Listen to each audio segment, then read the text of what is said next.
Welcome to our community. Susie Thomas visiting with State Senator Scott Oelslager. Always a pleasure. Good morning. It's good to see you. Glad to be here. You know, it's amazing how much work you've done since the last time you were here. Yes. And you were just here in the spring. Yeah, it's been a very busy time. Busy spring. Let's start with money. What can you tell us about the budget, Scott?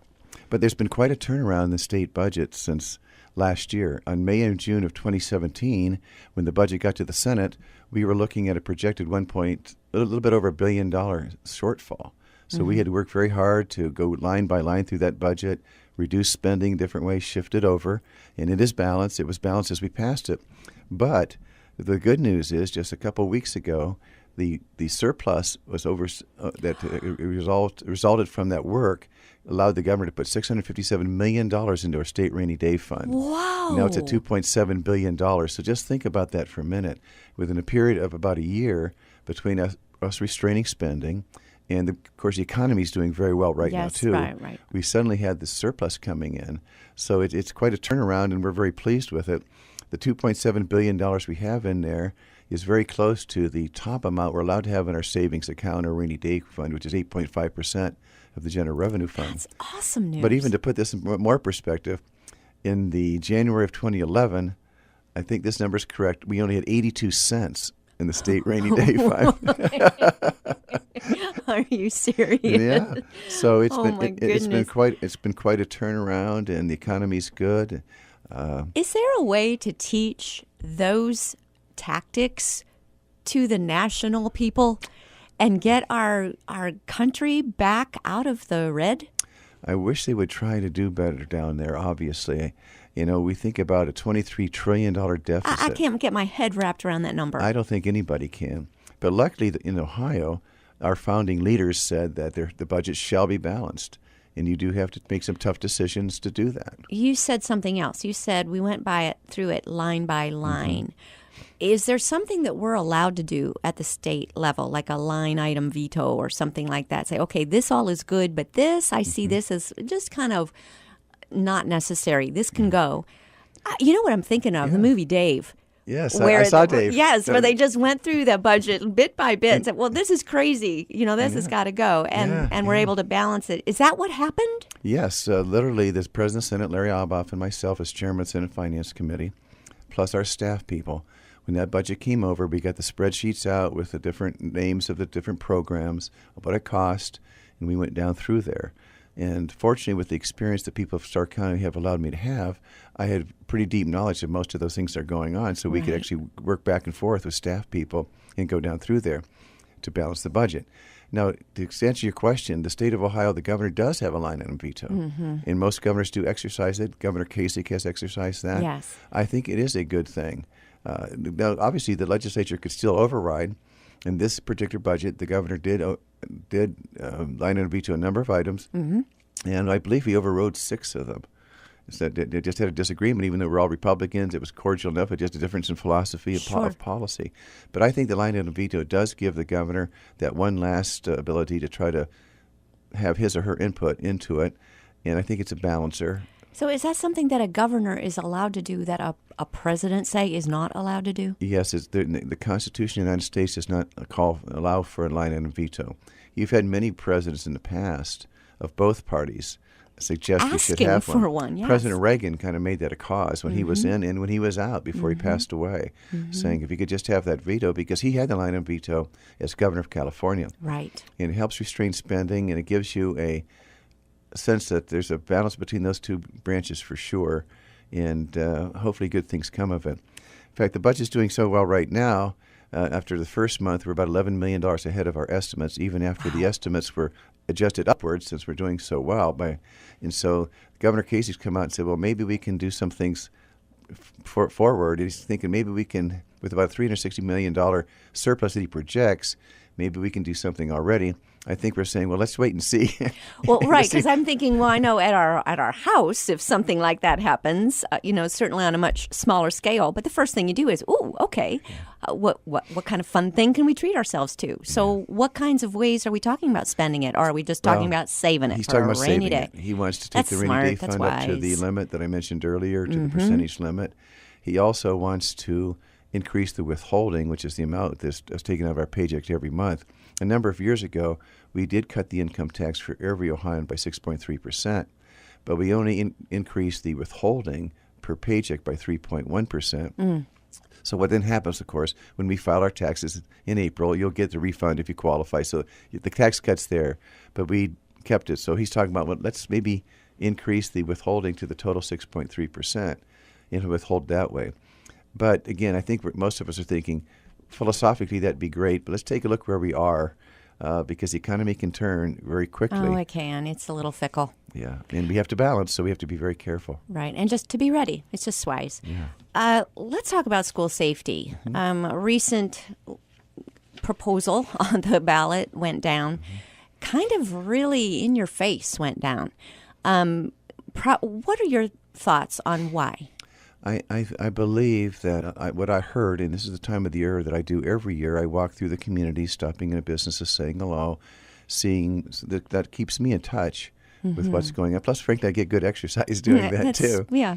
But what the feedback I'm getting is the main one was it was a continuing levy. That was it. So if it would have been like a 3 to 5 year where you can take another look at it in a few years, that would have probably passed? Well, you never know for sure, but that seems to be the feedback I was getting.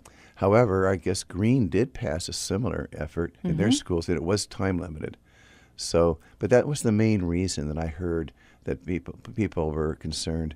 Some were also feeling that a special election, a lot of them didn't know about it to the last minute, and they felt maybe that it should go on the ballot again at another time in a general or a primary. But the main reason I heard was that it was continuing. Most people I talked with said that they do believe it's necessary for school security and mental health treatment, but it was the idea of the continuous Do you think nature. also possibly the fact that it was something for so many schools, I believe, 16 altogether, rather than having each school system go to their own community and their own voters for that school system one at a time, rather than lump it all together? Did that have anything to do with it? That could have been a factor, certainly. We did give, of course, the local school districts a number of years ago the ability to do what you just said. So they do have the ability to go to their own ballot if they wish to. Well, I don't know a soul who's opposed to school safety. So what is being done? Well, at the state level, we passed a bill, again, since the last time we had a chance to chat, that a number of things. It allowed for the school resource officers, which are the officers in the school district, for specific training, a lot of it psychological as well as the police-type training. They said they want to make sure, one of the things pops into my mind, that the officers, he or she's trained in the sensitivity of the age level of the students that they're dealing with, help them get a better rapport. So there's a whole different regimen of training that's put into place. Those that already have SROs, they're grandfathered in, but this would be going forward. Also, we put in there $14 million for school safety in this bill. That's in addition to approximately the same amount that we put in the state budget since the tragedy up in Geauga County in Chardon, that to allow schools to help solidify their schools, make them safer. We have a toll-free tip line at the state level if people are concerned about that. We require drills in the schools, safety drills, so that if something terrible like this happens, they are trained, and that's above and beyond the normal fire drills and how to deal with. So we've done a number of things to try to address school safety and mental health in the schools. After the tragedy at Jackson Middle School last year, I know everybody was talking about, my goodness, do we need metal detectors in every school? Is that on the table at all? Not so much at the Columbus level. I mean, it's certainly been discussed, but I know some local school districts are talking about that. Can you believe we're talking about that? It's sad. We're just in a difficult time and a lot of tragedy, a lot of stress in the families, and so it all can cause and can lead perhaps to a tragedy. But we're trying to do the best we can at the state level to try to address it, to help the local schools, because our number one priority is to make sure when the children go to school, they can feel safe and secure. Absolutely. They don't have to worry about anything like that. So you have to wonder, what the school kids are thinking about, since we're now at the stage of time that they're going back to school.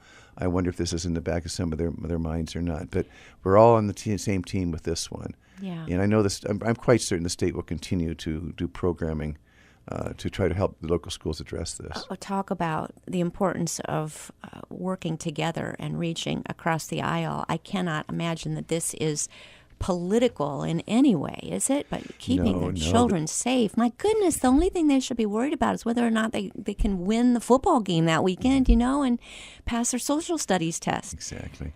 No, this is bipartisan. Everybody, Republican or Democratic, we want to make sure our kids are safe, is secure, get the best education they possibly can so they can grow, prosper, and achieve when they become adults. Absolutely. Everybody's on the same page with this. That's so good.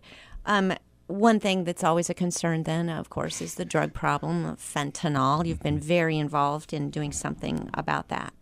Yes, the governor did sign Senate Bill 1 that was sponsored by Senator LaRose. I did help co-sponsor that. What it does is increases drug trafficking offenses in possession, and if the fentanyl compound is involved in the sale of the drug or the possession. Fentanyl is becoming a scourge. It's one of the reasons we have so many deaths out there, and we felt we needed to increase these penalties. Senator Rose gave a good example about how much more powerful fentanyl is than even heroin, how just a small part of fentanyl can kill you. And so we felt we needed to raise those penalties. Some people said, well, what if the person does not know that there's fentanyl in the drug? Well, in that case, then they won't be charged with the offense if they're selling it without realizing that it's in there. Because if they're buying it without realizing it's in there, they're likely in the hospital or dead. Yeah, both.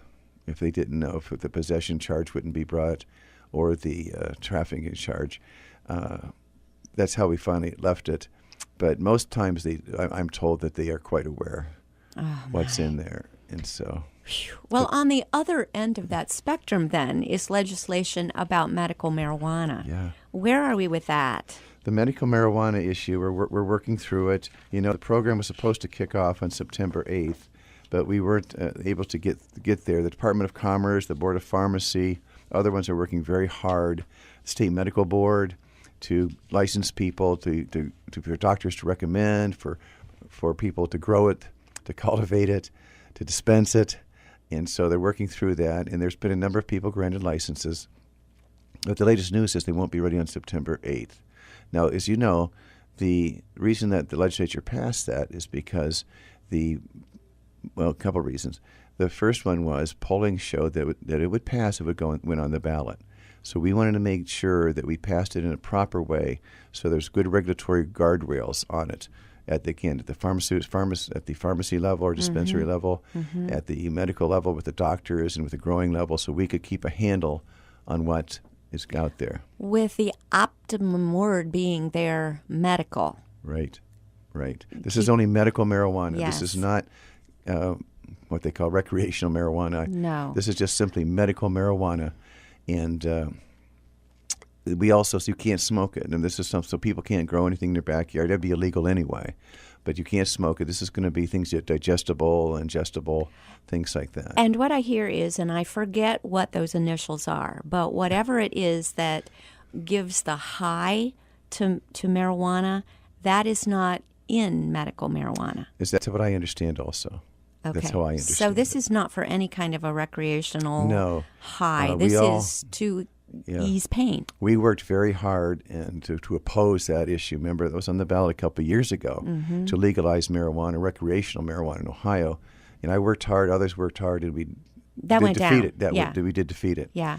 But the polling then showed the medical marijuana would pass. So we felt we better, because if we didn't do it, other people would put it on the ballot, and perhaps it would not be as regulated as we want it to be. I want to come back and talk a little bit more about this. We need to take a short break, but we will be back with Senator Scott Oelslager after these words. You're listening to Our Community.